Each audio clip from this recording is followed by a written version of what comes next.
Hello అండి, welcome to law excellence IAS academy. ఈరోజు మనం మే 9 నాటి ఈనాడు న్యూస్ పేపర్లోని ఇంపార్టెంట్ కరెంట్ అఫైర్స్ గురించి డిస్కస్ చేద్దామండి.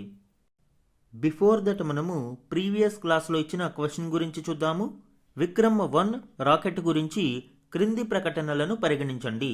లాస్ట్ క్లాస్లో మనము విక్రమ్-1 రాకెట్ గురించి మరియు స్కై రూట్ ఏరోస్పేస్ యొక్క రీసెంట్ అచీవ్మెంట్ గురించి డిస్కస్ చేశాము. స్కై రూట్ ఏరోస్పేస్ సంస్థ భారతదేశంలోనే అంతరిక్ష రంగంలోని మొట్టమొదటి యూనికార్న్ హోదాను పొందింది. యూనికార్న్ అంటే $1 బిలియన్ వాల్యూ కలిగిన సంస్థగా మొట్టమొదటి స్పేస్ టెక్ స్టార్టప్గా నిలిచింది. ఆ కంటెక్స్ట్లో మనము విక్రమ్-1 రాకెట్ గురించి కూడా డిస్కస్ చేయడం జరిగింది. సో దానిని కవర్ చేస్తూ ఈ క్వశ్చన్ ఇచ్చాను అండి. 2 స్టేట్మెంట్స్ని ఇవ్వడం జరిగింది. కరెక్ట్ స్టేట్మెంట్స్ని ఐడెంటిఫై చేద్దాం. స్టేట్మెంట్ 1 చూడండి. ఇది భారతదేశం యొక్క మొట్టమొదటి ప్రైవేటుగా అభివృద్ధి చేయబడిన కక్ష్య ప్రయోగ రాకెట్. ఎస్, ఈ స్టేట్మెంట్ కరెక్ట్ అండి. దీనిని స్కై రూట్ ఏరోస్పేస్ సంస్థ అభివృద్ధి చేసింది. ఇది భారతదేశంలోనే మొట్టమొదటి ప్రైవేటు సంస్థ అభివృద్ధి చేసిన orbital launch vehicle. Second statement చూడండి. ఇది ప్రధానంగా భారీ భూస్థిర కక్ష్య సమాచార ఉపగ్రహాల కోసం రూపొందించబడింది. ఈ స్టేట్మెంట్ రాంగ్ అండి. ఎందుకు అంటే ఇది కేవలం స్మాల్ శాటిలైట్ లాంచెస్ కోసం మాత్రమే ఉపయోగించడం జరుగుతుంది. మనము విక్రమ్-2 గురించి కూడా చెప్పుకున్నాము. అప్కమింగ్ డెవలప్మెంటల్ స్టేజ్లో ఉంది అని. ఈ విక్రమ్-2 క్రయోజెనిక్ స్టేజ్ని కలిగి భారీ శాటిలైట్స్ని లాంచ్ చేయడానికి అనుకూలంగా ఉంటుంది. అయితే అది ప్రయోగ దశలో ఉంది. విక్రమ్-1 మాత్రం విత్ ఇన్ ద వీక్స్ దీని ప్రయోగాన్ని చేపట్టనున్నారు. ఇది స్మాల్ శాటిలైట్స్ లాంచ్కి మాత్రమే సహకరిస్తుంది. అదేవిధంగా స్థిర కక్షలో ప్రవేశపెట్టడానికి కూడా ఈ విక్రమ్-1 రాకెట్ అనేది సహకరించదు అండి.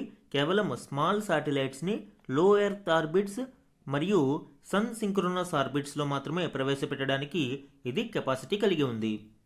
లో ఎర్త్ ఆర్బిట్స్లో అయితే సుమారు 350 నుంచి 480 కిలోగ్రామ్స్ బరువైన పేలోడ్స్ని ఇది మోసుకెళ్ళగలుగుతుంది.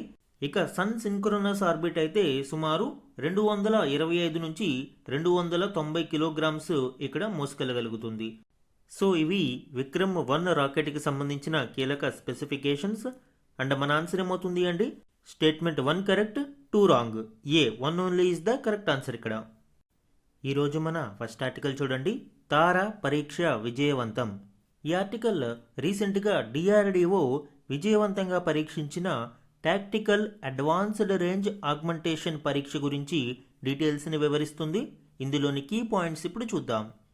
దేశ రక్షణను మరింత బలోపేతం చేసే దిశగా భారత్ మరో ముందడుగు వేసింది. స్వదేశీ పరిజ్ఞానంతో అభివృద్ధి చేసిన గ్లైడ్ ఆయుధ వ్యవస్థను ఒడిశా తీరానికి చేరువలో విజయవంతంగా పరీక్షించింది.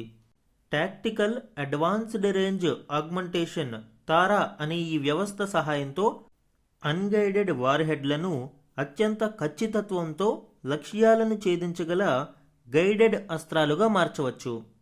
మనము దేశీయంగా తయారు చేసిన తొలి గ్లైడెడ్ ఆయుధ వ్యవస్థ ఇదే. దీనిని DRDOకు చెందిన రీసెర్చ్ సెంటర్ ఇమారత్ అభివృద్ధి చేసింది. ఈ తాజా పరీక్షను DRDO మరియు వాయుసేన ఉమ్మడిగా చేపట్టాయి. అండ్ ఈ పరీక్షకు సంబంధించి మరిన్ని డీటెయిల్స్ చూడండి. Tactical advanced range augmentation TARA modular indigenous glide weapon system. ఈ వ్యవస్థ యొక్క లక్ష్యం ఏంటి అండి? Conventional unguided bombs weapons into glide weapons system. దీని ద్వారా ఖచ్చితంగా గైడెన్స్ అండ్ కంట్రోల్ సహాయంతో లక్ష్యాలను ప్రిసైజ్డ్గా దాడి చేయడానికి అవకాశం ఉంటుంది. ఇక్కడ మనము ఈ కన్వెన్షనల్ అన్గైడెడ్ బాంబ్ చూడండి. దీనికి మాడ్యులార్ వింగ్ కిట్ మరియు గైడెన్స్ అండ్ కంట్రోల్ టైల్ యూనిట్ని ఏర్పాటు చేయడం జరుగుతుంది. తద్వారా దీని యొక్క గ్లైడ్ని కంట్రోల్ చేయడానికి అవకాశం ఉంటుంది. అండ్ దీనికి సంబంధించిన సక్సెస్ఫుల్ మెయిడెన్ ట్రయల్ ఇటీవల మే 7, 2026న ఒడిశా తీరం సమీపంలో నిర్వహించడం జరిగింది.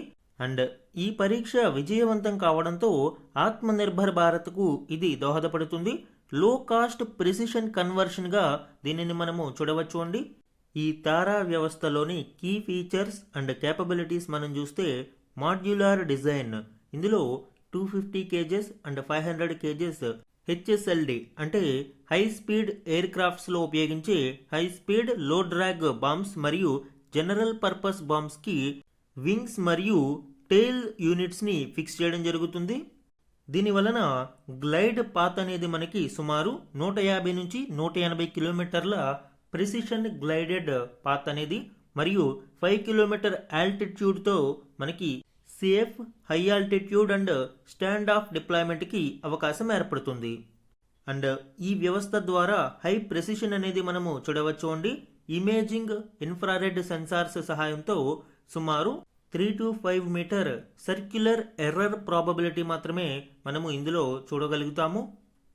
అంటే మోస్ట్ హై ప్రెసిషన్ స్ట్రైక్స్ ఇందులో పాసిబుల్ అవుతాయండి. And aircraft compatibility Sukhoi 30 MKI LCA Tejas వంటి మోడర్న్ ఎయిర్ క్రాఫ్ట్స్కి ఇది కంపాటబుల్గా ఉంటుంది. ఇంటిగ్రేషన్ విత్ IAF ఫైటర్స్ మన ఇండియన్ ఎయిర్ ఫోర్స్కి చెందిన యుద్ధ విమానాలకు అనుగుణంగా తయారు చేయడం జరిగింది. అండ్ ఓవరాల్గా summary of impact of this Tara system మనం చూస్తే ఎన్హాన్స్డ్ ప్రెసిషన్ స్ట్రైక్ క్యాపబిలిటీస్ ఖచ్చితత్వంతో దాడులు చేయగల సామర్థ్యాన్ని విస్తృతపరచడం, lower cost of smart munitions తక్కువ ఖర్చుతో మనము ఈ స్మార్ట్ మ్యూనిషన్స్ గ్లైడెడ్ బాంబ్స్ని తయారు చేయగలగడం, safe high altitude engagements, indigenous defence modernisation ఇవన్నీ కూడా మనము కీలకంగా ఈ వ్యవస్థ ద్వారా చూడవచ్చు. దీనిని DRDO మరియు IAF సంయుక్తంగా అభివృద్ధి చేశాయి. DRDO యొక్క రీసెర్చ్ సెంటర్ ఇమారత్ దీనిని అభివృద్ధి చేసింది. సో ఇది టాక్టికల్ అడ్వాన్స్డ్ రేంజ్ ఆగ్మెంటేషన్ తారా వ్యవస్థకు సంబంధించిన కీలక డీటెయిల్స్ అండి. మన నెక్స్ట్ ఆర్టికల్ చూడండి. ఆది నుంచి గవర్నర్ పాత్ర వివాదాస్పదమే. ఈ ఆర్టికల్ ఇటీవల తమిళనాడులో జరుగుతున్న రాజకీయ పరిస్థితుల నేపథ్యంలో గవర్నర్ పాత్రకి సంబంధించిన కీలక వివాదాల గురించి వివరిస్తుంది. ఇందులోని ఇంపార్టెంట్ పాయింట్స్ చూద్దాము. మనకి తెలుసు ఇటీవలి తమిళనాడు ఎలక్షన్స్లో TVK పార్టీ చీఫ్ విజయ్ ఘన విజయం సాధించారు. అయితే ప్రభుత్వాన్ని ఏర్పాటు చేయడానికి అవసరమైన మ్యాజిక్ ఫిగర్ 118 సీట్లను ఆయన గెలుచుకోలేకపోయారు. కానీ తమకు ఇతర పార్టీల మద్దతుతో 118 మంది మద్దతు ఉంది అని ప్రభుత్వాన్ని ఏర్పాటు చేయడానికి ఇన్వైట్ చేయమని గవర్నర్ను విజయ్ కోరారు. కానీ గవర్నర్ అందుకు సుముఖంగా లేరు. పూర్తి మద్దతును ప్రకటించిన తర్వాత మాత్రమే ఇన్వైట్ చేయడానికి అవకాశం ఉంటుంది అని తెలిపారు. ఈ నేపథ్యంలో గవర్నర్ పాత్ర తిరిగి వివాదాస్పదమవుతుంది. ఇందులోని కీ పాయింట్స్ ఇప్పుడు చూద్దాము. ఇండియన్ ఫెడరల్ సిస్టంలో గవర్నర్ చాలా కీలక పాత్రను కలిగి ఉంటారు. ఇటు కేంద్రానికి మరియు అటు రాష్ట్రానికి మధ్య వారధిలాగా ఆయన పనిచేస్తారు. అయితే ఇటీవల గవర్నర్ పాత్ర ఒక బ్రిడ్జ్లా కాకుండా పొలిటికల్ టూల్ లాగా మారింది అని కొంతమంది విశ్లేషకులు భావిస్తూ ఉన్నారు. గవర్నర్ రోల్లోని కీ ఇష్యూస్ గురించి మనము కొన్ని చూద్దాము అండి. లెజిస్లేటివ్ డెడ్లాక్ అండ్ అసెంట్కి సంబంధించి ఆర్టికల్ 200 ఈవెన్ ఆర్టికల్ 201కి సంబంధించి కూడా గవర్నర్ పాత్ర కొంత వివాదాస్పదంగా ఉంది. రాష్ట్ర శాసనసభ చేసిన బిల్లులు చట్టరూపంలోకి మారాలి అంటే గవర్నర్ ఆమోదం తప్పనిసరి అవుతుంది. అయితే కొన్ని సందర్భాలలో కొన్ని బిల్లుల మీద గవర్నర్ ఇండిఫినిట్ డిలే అనేది మనము చూస్తూ ఉంటాము. దీనివలన చట్టంగా మారకుండా కొంత ఇబ్బందికర పరిస్థితులు ఎదురయ్యే అవకాశం ఉంది. ఇటీవల సుప్రీంకోర్టులో కూడా దీనికి సంబంధించిన చర్చ జరిగింది. అయితే గవర్నర్కి సంబంధించి బిల్స్ విషయంలో డెడ్ లైన్ పెట్టడానికి అవకాశం లేదు అని తీర్పు ఫైనల్గా రావడం జరిగింది. అయితే గవర్నర్ కూడా ఇండిఫినెట్లీ బిల్స్ను తన వద్ద ఉంచుకోకూడదని సుప్రీంకోర్టు వ్యాఖ్యానించింది. అలానే గవర్నర్ విషయంలో మోస్ట్ కాంట్రవర్షియల్ అంశం discretion in government formation. Especially hung situations ఏర్పడినప్పుడు మెజారిటీని ప్రూవ్ చేసుకోవడానికి ఇక్కడ గవర్నర్ డిస్క్రిషన్ అనేది కొంత వివాదాస్పదంగా అవుతుంది. వెరీ రీసెంట్ ఎగ్జాంపుల్ మే 2026లో మనం చూసాము. TVK చీఫ్ విజయ్ ప్రభుత్వాన్ని ఫామ్ చేయడానికి అవసరమైన మెజారిటీ సాధించలేకపోవడంతో ఇప్పటికీ కూడా ఈ ప్రయత్నాలు జరుగుతూ ఉన్నాయి. గవర్నర్ మాత్రం పూర్తి మెజారిటీ లేకపోవడంతో ఇంకా ప్రభుత్వ ఏర్పాటుకు అంగీకారం తెలపడం లేదు. తమిళనాడు గవర్నర్ ఏమంటున్నారు? Demanding physical MLA proof before floor test. అసెంబ్లీలో బల నిరూపణకు ముందుగానే తనకు సంఖ్యాబలం ఉంది అనే ఆధారాలతో తన వద్దకు రావాలి అని అంటున్నారు. బట్ సుప్రీంకోర్టు రూల్ ఏం చెప్తుంది? Majority must be tested on the floor. సంఖ్యాబలాన్ని శాసనసభలో మాత్రమే ప్రూవ్ చేసుకోవాలి అని ముందుగా అవసరం లేదు. అండ్ అతిపెద్ద పార్టీగా అవతరించిన పార్టీకి బల నిరూపణకు అవకాశం ఇవ్వాలి అని ఇక్కడ సుప్రీంకోర్టు రూలింగ్స్ చెప్తూ ఉన్నాయి. ఈవెన్ గవర్నర్ యొక్క డిస్క్రిషనరీ పవర్స్లో ఆర్టికల్ 356 ప్రెసిడెంట్ రూల్కి సంబంధించి కూడా చాలా వివాదాస్పదాలు ఉన్నాయి. అలానే ఇటీవలి కాలంలో స్టేట్ అడ్మినిస్ట్రేషన్లో కూడా గవర్నర్ ఇంటర్ఫీర్ అవడం చూస్తూ ఉన్నాము. Active role in state affairs, unilateral appointment of vice chancellors, యూనివర్సిటీల యొక్క వైస్ ఛాన్సలర్స్ని నియమించే అధికారం గవర్నర్కి ఉంటుంది. అండ్ ఇందులో కూడా యూనిలేటరల్గా వ్యవహరిస్తూ ఉన్నారు. ఆల్టరింగ్ స్పీచెస్, శాసనసభ సమావేశాల ప్రారంభానికి ముందు ప్రభుత్వం యొక్క స్పీచ్ను గవర్నర్ ఇక్కడ వినిపించాల్సి ఉంటుంది. అయితే ఇటీవలి కాలంలో గవర్నర్ ప్రభుత్వ స్పీచ్ను ఆల్టర్ చేయడం, మాడిఫై చేయడం జరుగుతూ ఉంది. కొన్ని స్కిప్ చేయడం కూడా జరుగుతూ ఉంది. ఇటీవలి కాలంలో గవర్నర్ యొక్క పాత్ర ఏజెంట్ ఆఫ్ ద సెంటర్గా మారిపోతుంది అని కొంతమంది ఆందోళన వ్యక్తం చేస్తూ ఉన్నారు. ఎందుకంటే కేంద్రం సలహా మీద మాత్రమే రాష్ట్రపతి గవర్నర్ని అపాయింట్ చేస్తూ ఉంటారు. And pleasure of the president వరకు మాత్రమే గవర్నర్ పదవిలో కొనసాగుతారు. ప్రెసిడెంట్ యొక్క అభీష్టం లేకుంటే గవర్నర్ పదవి కోల్పోతారు. అందువల్లనే ఇటీవలి కాలంలో గవర్నర్ యొక్క డిస్క్రిషన్ ఇండివిజువల్ డిస్క్రిషన్గా కంటే కూడా సెంట్రల్ గవర్నమెంట్ యొక్క డిస్క్రిషన్గా మారిపోయింది అని రాజకీయ విశ్లేషకులు భావిస్తూ ఉన్నారు. అండ్ జ్యుడిషియల్ రివ్యూకి సంబంధించి కూడా మనం చూస్తే గవర్నర్ యొక్క అఫీషియల్ యాక్షన్స్ ఖచ్చితంగా జ్యుడిషియల్ రివ్యూ పరిధిలోకి వస్తాయి. అయితే ఇండివిజువల్గా అతను కొన్ని ఇమ్యూనిటీస్ని కలిగి ఉంటారు. లైక్ ఆర్టికల్ 361 ప్రకారం అతనికి క్రిమినల్ ప్రాసిక్యూషన్ కానీ, అరెస్ట్ కానీ, ఇంప్రిజన్మెంట్ కానీ అతని టెన్యూర్లో ఉండదు అండి. And proposed reforms for federal balance మనం చూస్తే అనేక కమిటీలు దీని మీద చాలా ప్రపోజల్స్ ఇవ్వడం జరిగింది. ముఖ్యంగా సర్కారియా కమిషన్ మరియు పూంచీ కమిషన్ గవర్నర్కి సంబంధించిన మేజర్ రిఫార్మ్స్ని ప్రస్తావించాయి. Like mandatory consultation with chief minister before appointment, గవర్నర్ని అపాయింట్ చేసే ముందు ఆ రాష్ట్ర ముఖ్యమంత్రిని సంప్రదించాలి అని. ఫిక్స్డ్ టెన్యూర్, దీనివలన కేంద్రం యొక్క ఏజెంట్గా ఉండాల్సిన అవసరం లేకుండా ఇండివిజువల్ నిర్ణయాలు తీసుకోవడానికి అవకాశం ఉంటుంది. అండ్ నాన్ పొలిటికల్ అపాయింట్మెంట్స్, ఖచ్చితంగా గవర్నర్స్ విషయంలో యాక్టివ్ పొలిటీషియన్స్ని కాకుండా ఎమినెంట్ పర్సన్స్ని ఈ రోల్స్కి ఎంపిక చేయాలి అని కొన్ని కీలక ప్రపోజల్స్ సర్కారియా మరియు పూంచీ కమిషన్స్లో మనం చూడవచ్చు. అండ్ ఈ ఆర్టికల్లో గవర్నర్ పాత్రకు సంబంధించిన కొన్ని కీలక కాంట్రవర్సీస్ ఇవ్వడం జరిగింది. ఇందులోని కొన్ని ఎగ్జాంపుల్స్ చూడండి. ఆఫ్టర్ ఇండిపెండెన్స్ గవర్నర్ విషయంలో తొలి పెద్ద వివాదంగా దీనిని చూడవచ్చు. 1952లో మద్రాసు శాసనసభకు సంబంధించి 321 స్థానాలలో కాంగ్రెస్ పార్టీ 155 స్థానాలతో అతిపెద్ద పార్టీగా ఆవిర్భవించింది. కానీ కమ్యూనిస్టుల కూటమి 166 సీట్లు లభించాయి. గవర్నర్ ఎక్కువ సీట్లున్న కూటమిని కాకుండా కాంగ్రెస్ నేత సి రాజగోపాలాచారిని ప్రభుత్వం ఏర్పాటు చేయమని ఆహ్వానించారు. ఇక 1959 ఘటన అయితే దేశంలో ఎన్నికైన ప్రభుత్వాన్ని తొలగించిన తొలి ఘటన ఇది. ఈఎంఎస్ నంబూద్రి ప్రసాద్ నేతృత్వంలోని కమ్యూనిస్టు ప్రభుత్వం ఎన్నికల్లో విజయం సాధించింది. భూ విద్యా సంస్కరణలకు శ్రీకారం చుట్టింది. దీంతో రాష్ట్రంలో పెద్ద ఎత్తున నిరసనలు జరిగాయి. ఈ పరిస్థితిపై అప్పటి గవర్నర్ బూర్గుల రామకృష్ణారావు కేంద్రానికి నివేదిక పంపారు. దాని ఆధారంగా నెహ్రూ ప్రభుత్వం ఆ ప్రభుత్వాన్ని రద్దు చేసింది. ఇక 1984లో ఆంధ్రప్రదేశ్ ఘటన చూడవచ్చు. భారత రాజకీయాలలో అత్యంత వివాదాస్పద ఘట్టాలలో ఇది ఒకటి. ఎన్టీ రామారావు భారీ ప్రజాభిమానంతో అధికారంలోకి వచ్చారు. ఆయన అమెరికాలో చికిత్స పొందుతున్న సమయంలో నాదెండ్ల భాస్కరరావు కొంతమంది ఎమ్మెల్యేల మద్దతుతో తిరుగుబాటు చేశారు. గవర్నర్ రామ్లాల్ వెంటనే ఎన్టీఆర్ను తొలగించి భాస్కరరావును ముఖ్యమంత్రిగా ప్రమాణ స్వీకారం చేయించారు. దీంతో దేశవ్యాప్తంగా నిరసనలు రావడంతో కేంద్రం వెనక్కి తగ్గి ఎన్టీఆర్ మళ్ళీ సీఎం అయ్యారు. And one of the landmark judgment SR Bommai కేసుకు సంబంధించి 1988లో కర్ణాటకలో ఎస్ఆర్ బొమ్మాయి ప్రభుత్వం మెజారిటీ కోల్పోయిందని కేంద్రానికి కర్ణాటక గవర్నర్ పి వెంకట సుబ్బయ్య నివేదిక పంపారు. బొమ్మాయి తనకు ఎమ్మెల్యేల మద్దతు ఉందని బల నిరూపణకు సిద్ధమని లేఖ రాశారు. అయినా గవర్నర్ అవకాశం ఇవ్వలేదు. ప్రభుత్వం కూలిపోయింది. దీనిపై సుప్రీంకోర్టు చరిత్రాత్మక తీర్పు ఇచ్చింది. మెజారిటీ తేలాల్సింది రాజ్భవన్లో కాదు అని శాసనసభలో అని పేర్కొంది. అండ్ రీసెంట్ ఎగ్జాంపుల్స్ మనం చూస్తే 2017-18 సమయంలో గోవా, మణిపూర్, మేఘాలయ, కర్ణాటకలలో ప్రభుత్వ ఏర్పాటు విషయంలో గవర్నర్ పాత్ర వివాదాస్పదమైంది. గోవా, మణిపూర్, మేఘాలయాలలో కాంగ్రెస్ అతిపెద్ద పార్టీగా ఆవిర్భవించిన ఇతర పార్టీల మద్దతు కూడగట్టిన భాజపాను గవర్నర్ ప్రభుత్వ ఏర్పాటుకు ఆహ్వానించారు. కర్ణాటకలో మాత్రం ఇందుకు విరుద్ధంగా కాంగ్రెస్, జేడీఎస్ కలిసి తమకు మెజారిటీ ఉంది అని పేర్కొన్న అత్యధిక స్థానాలు నెగ్గిన భాజపాకు గవర్నర్ అవకాశం ఇచ్చారు.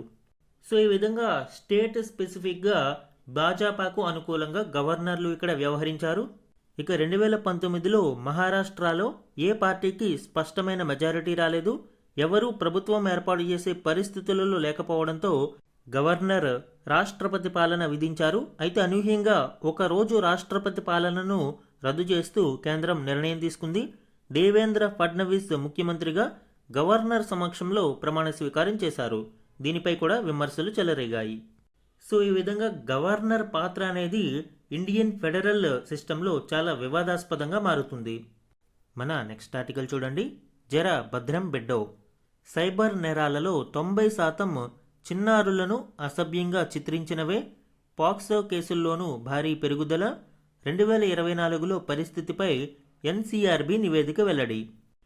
దేశంలో సాధారణ నేరాలు సంఖ్యాపరంగా తగ్గుముఖం పట్టినప్పటికీ చిన్నారులను అభ్యంతరకరంగా చిత్రీకరించి ప్రసారం చేసే కంటెంట్లతో కూడిన సైబర్ కేసులు అధికమవుతున్నాయని ఎన్సీఆర్బీ పేర్కొంది. లైంగిక నేరాల నుంచి చిన్నారులను రక్షించే పాక్సో చట్టం కింద నమోదయ్యే కేసులు కూడా ఏటేటా పెరిగిపోతూ ఉండడంతో 2024 డేటాతో విడుదలైన నివేదిక ఆందోళన వ్యక్తం చేసింది. దీనికి సంబంధించిన గణాంకాలు మనం చూస్తే 2023లో చిన్నారులు బాధితులుగా ఉన్న నేరాలు 1,77,335 నమోదు కాగా ఆ మరుసటి ఏడాది 2024కు వాటి సంఖ్య 1,87,702కు పెరిగింది. ఈ నేరాల వృద్ధి శాతం 5.8గా ఉంది. దేశవ్యాప్తంగా 2020 నుంచి 2024 మధ్యకాలంలో ఇతర నేరాలు 10.8% మేర తగ్గాయి. 2020లో నమోదైన సాధారణ నేరాలు 66.01 లక్షలు కాగా 2024 నాటికి ఇవి 58.86 లక్షలకు తగ్గాయి. అయితే ఇదే సమయంలో చిన్నారులపై జరిగిన నేరాలు మాత్రం 1,28,531 కేసుల నుంచి 1,87,702కు చేరాయి. ఇవి 46% పెరుగుదల ఇక్కడ చూడవచ్చు. ఇక ఐటీ యాక్ట్ కింద 2024లో నమోదైన చిన్నారులు బాధితులుగా ఉన్న సైబర్ నేరాల కేసులు 1,238. వీటిలోనూ 1,099 కేసులు చిన్నారులను అభ్యంతరకరంగా చిత్రీకరించిన దృశ్యాలను ఇతరులకు ప్రసారం చేసినవే. ఇక స్టేట్ వైజ్ మనం చూసినప్పుడు చిన్నారులు బాధితులుగా ఉన్న సైబర్ నేరాలు ఛత్తీస్గఢ్లో అత్యధికంగా 268 కేసులు నమోదవ్వగా ఆ తర్వాత స్థానాలలో రాజస్థాన్ 174, ఢిల్లీ 151, ఉత్తరప్రదేశ్ 137, కేరళ 92 ఉన్నాయి. దేశం మొత్తం మీద ఈ 5 రాష్ట్రాల వాటానే 66.4% ఉండడం ఇక్కడ చూడవచ్చు. ఇక చిన్నారులను లైంగికంగా వేధించిన పాక్సో కేసులు 2024లో దేశం మొత్తం మీద 69,191 నమోదు కాగా వీరిలో తీవ్ర లైంగిక దాడులకు గురి అయిన బాలికల సంఖ్య 43,675 మంది. ఈ బాధితులలోనూ 16 నుంచి 18 ఏళ్ల బాలికలు 23,497 మంది ఉన్నారు. అలానే ప్రతి 1,00,000 మంది చిన్నారులలో 15.6 మంది పాక్సో చట్టం పరిధిలోకి వచ్చే లైంగిక నేరాలకు గురి అవుతున్నారు అని ఎన్సీఆర్బీ నివేదిక వెల్లడించింది. ఈ గణాంకాలన్నీ కూడా మనకి ఎగ్జామ్ పాయింట్ ఆఫ్ వ్యూలో కూడా ఇంపార్టెంట్ అండి. ఎస్పెషల్లీ మెయిన్స్ ఆన్సర్ రైటింగ్లోను అలానే ఇండియన్ సొసైటీ గ్రూప్ 2 ప్రిలిమ్స్కి కూడా ఈ గణాంకాలు ఉపయోగపడతాయి. దీనికి సంబంధించిన ఇన్ఫోగ్రాఫిక్ ఇమేజ్ కూడా ఇక్కడ ఇవ్వడం జరిగింది. దీనిని కూడా ఒకసారి చూడండి. నెక్స్ట్ వన్ చూడండి. హంటాతో భారత్లో తక్షణ ముప్పేమీ లేదు, ఎన్ఐవి చీఫ్. ఇటీవల ఒక వార్త మనము వింటూ ఉన్నాము. క్రూజ్ నౌక్ ఎంవి హోండియస్లో హంటా వైరస్ వ్యాప్తి చెందింది అని. ఈ నౌకా సిబ్బందిలో 2 భారతీయులు ఉండడం, వారికి కూడా వైరస్ సోకినట్లు వార్తలు రావడం ఇటీవల ఆందోళనకు కారణమవుతూ ఉంది. అయితే దీనిపై national institute of virology director స్పందిస్తూ ఈ వైరస్ కేసులు అక్కడక్కడ కనిపిస్తున్నాయని, వైరస్తో భారత్లో ప్రజారోగ్యానికి తక్షణ ముప్పు ఏమీ లేదు అని అన్నారు. ప్రస్తుతానికి సామూహిక వ్యాప్తికి సంబంధించిన ఎటువంటి ఆధారాలు లేవని అన్నారు. సో యాజ్ ఆఫ్ నౌ భారతదేశంలో హాంటా వైరస్తో ఏ విధమైన ప్రమాదం లేదు. అండ్ ఈ హాంటా వైరస్కి సంబంధించిన మరిన్ని డీటెయిల్స్ చూడండి. హాంటా వైరస్ అనేది ఎలుకల ద్వారా ప్రధానంగా వ్యాప్తి చెందుతూ ఉంటుంది. ఇది రెస్పిరేటరీ అంటే శ్వాస సంబంధమైన డిసీజెస్ మరియు కిడ్నీ సంబంధిత వ్యాధులను కలిగిస్తుంది. ఈ హాంటా వైరస్ డిసీజెస్ అండ్ సిమ్టమ్స్ని మనం చూస్తే పల్మనరీ సిండ్రోమ్ ఎక్కువగా మనము చూడవచ్చు. HPS hanta virus pulmonary syndrome prevalent in Americas, ఎక్కువగా నార్త్ అమెరికా, సౌత్ అమెరికాలో కనిపిస్తూ ఉంటుంది. ఎర్లీ సిమ్టమ్స్ మనం చూస్తే fever, fatigue, severe muscle aches ఇవి ప్రాథమిక దశలో కనిపిస్తూ ఉంటాయి. ఇక late symptoms shortness of breath కావచ్చు, కాఫింగ్ తీవ్రంగా ఉంటుంది, ఫ్లూయిడ్ ఫిల్డ్ లంగ్స్ అంటే ఊపిరితిత్తులలో నీరు పట్టేయడం. సో ఇలాగా చాలా ఎక్కువగా మనము లేట్ సిమ్టమ్స్ని చూడవచ్చు. ఇక ఫ్యాటాలిటీ రేట్ అనేది 35 to 50%, అంటే ఖచ్చితంగా ఈ మార్టాలిటీ రేట్ అధికంగా ఉంటుంది. లైఫ్ థ్రెటనింగ్ డిసీజ్గా దీనిని చూడవచ్చు. ఇక another disease hemorrhagic fever with renal syndrome. ఇందులో ఎక్కువగా మనము యూరోప్, ఏషియాలలో ఇవి చూస్తూ ఉంటాము. Symptoms intense headaches, back and abdominal pain and nausea, chills ఇవి ఎక్కువగా కనిపిస్తూ ఉంటాయి. కాంప్లికేషన్స్ లో blood pressure, vascular leakages, acute kidney failure ఇవన్నీ ప్రధానంగా చూడవచ్చు అండి. ఈ రకమైన లక్షణాలు మనకి యూరోప్, ఏషియా ప్రాంతంలో ఎక్కువగా ఉంటాయి. ఇక ఈ వ్యాధికి సంబంధించి ట్రాన్స్మిషన్ గురించి చూస్తే జూనాటిక్ ట్రాన్స్మిషన్ జంతువుల ద్వారా ఏ విధంగా వస్తుంది? Inhalation, breathing in tiny airborne particles of rodent urine, droppings or saliva. ఇది ప్రధానంగా మనం చూడవచ్చు. ఎలుకల యొక్క యూరిన్ నుంచి కానీ, ఆ డ్రాపింగ్స్ నుంచి కానీ, సెలైవా నుంచి కానీ టినీ ఎయిర్ బార్న్ పార్టికల్స్ని మనము పీల్చుకోవడం ద్వారా ఇది వ్యాప్తి చెందుతుంది.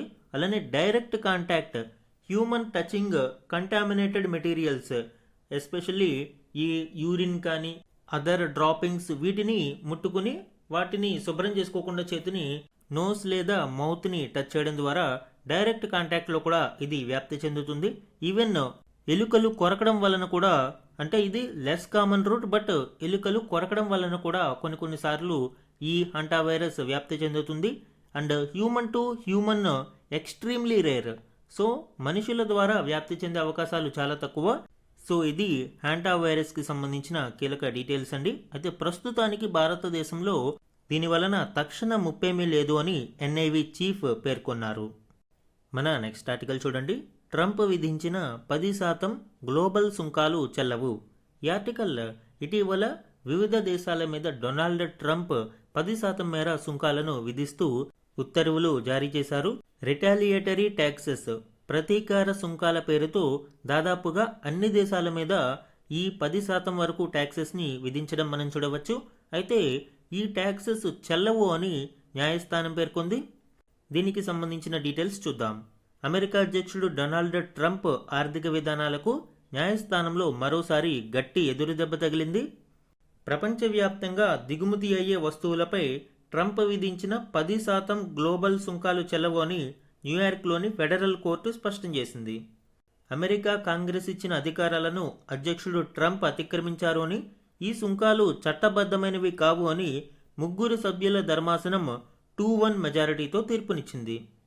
గతేడాది భారత్ సహా అన్ని దేశాలపై ట్రంప్ భారీ సుంకాలను విధించగా, ఈ ఏడాది ఫిబ్రవరిలో అమెరికా సుప్రీంకోర్టు వాటిని కొట్టివేసింది. ఆ వెంటనే ట్రంప్ ట్రేడ్ యాక్ట్ 1974లోని సెక్షన్ 122ను ఉపయోగించి జూలై 24 వరకు అమలులో ఉండేలా ఈ 10% తాత్కాలిక సుంకాలను ప్రవేశపెట్టారు. ఇక్కడ మేజర్ పాయింట్ ఏంటి అంటే, అమెరికా రాజ్యాంగం ప్రకారం సుంకాలను నిర్ణయించే అధికారం అమెరికన్ కాంగ్రెస్కు మాత్రమే ఉంటుంది అని కోర్టు గుర్తు చేసింది. అధ్యక్షుడికి ఆ అధికారం లేదు అని, అండ్ కాంగ్రెస్ యొక్క అధికారాలను అధ్యక్షుడు అతిక్రమించారు అని కోర్టు ఇక్కడ పేర్కొనడం చూడవచ్చు. సో దీనికి సంబంధించి ట్రంప్ ఏ విధంగా స్పందిస్తారో అనేది చూడాలి. అండ్ ఈరోజు ఈనాడు న్యూస్ పేపర్లోని వన్ లైనర్ కరెంట్ అఫైర్స్ చూడండి. భారత ప్రైవేటు అంతరిక్ష రంగంలోని హైదరాబాద్ అంకురం స్కై రూట్ ఏరోస్పేస్ సరికొత్త ఘనతను సాధించింది. తాజాగా ఈ సంస్థ $60 మిలియన్ అంటే సుమారు 565 కోట్లు సమీకరించి యూనికార్న్ హోదాను పొందింది. యూనికార్న్ అంటే $1 బిలియన్ లేదా 9,400 కోట్లకు పైగా ఉన్న విలువైన సంస్థ. ఇండియన్ కరెన్సీలో అరౌండ్ 9,447 కోట్ల రూపాయలు వాల్యూ కలిగిన సంస్థను మనము యూనికార్న్ అని పిలుస్తాము. అండ్ ఇప్పుడు ఈ తాజా పెట్టుబడి తర్వాత కంపెనీ విలువ $10,360 కోట్ల రూపాయలకు చేరుకుంది. అంటే $1.1 బిలియన్ కు చేరుకుంది. అండ్ వెరీ ఇంపార్టెంట్ పాయింట్ ఏంటి అంటే భారత అంతరిక్ష రంగంలో యూనికార్న్ స్థాయికి చేరిన తొలి ప్రైవేటు సంస్థగా స్కై రూట్ ఏరోస్పేస్ చరిత్ర సృష్టించింది. ఆల్రెడీ ప్రీవియస్ క్లాస్లోనూ చెప్పుకున్నాము. అండ్ ఈరోజు క్వశ్చన్ ఎక్స్ప్లెయిన్ చేయడంలో కూడా మనము ఈ టాపిక్ చూసాము. నెక్స్ట్ వన్ చూడండి. దేశంలో పాఠశాల విద్యా వ్యవస్థ 10 ఏళ్ల ప్రగతిపై నీతి ఆయోగ్ విడుదల చేసిన నివేదిక ప్రకారం 2014-15 నుంచి 2024-25 మధ్య కాలంలో వచ్చిన మార్పులను చూస్తే 10th క్లాస్ పూర్తి చేసిన వారు 11th క్లాస్కి ఎంత శాతం మంది వెళ్తున్నారో రాష్ట్రాల వారీగా చూసినప్పుడు ఢిల్లీ, చండీగఢ్లలో ప్రతి ఒక్కరూ కూడా అంటే 100% వెళ్తూ ఉన్నారు. ఇంకా అండమాన్ నికోబార్ దీవులలో 92.5%, దాద్రా నగర్ హవేలీ, దమన్ దీవులో 91.4%, లక్షద్వీప్లో 91.3%, కేరళలో 90.2%, పంజాబ్ 90.7%, పుదుచ్చేరి 90.1%, గోవా 90.9%గా ఉన్నాయి. 2014-15లో ఏపీలో ఈ మార్పు 40.79%కి ఉండగా ప్రస్తుతం 76%కి పెరిగింది. ఇక జాతీయ సగటు 75.1%గా ఉంది. నెక్స్ట్ వన్ చూడండి. తెలంగాణ రాష్ట్ర తెలుగు అకాడమీ చైర్మన్గా కాకతీయ విశ్వవిద్యాలయ విశ్రాంత ఆచార్యుడు కూరపాటి వెంకటనారాయణ నియమితులయ్యారు.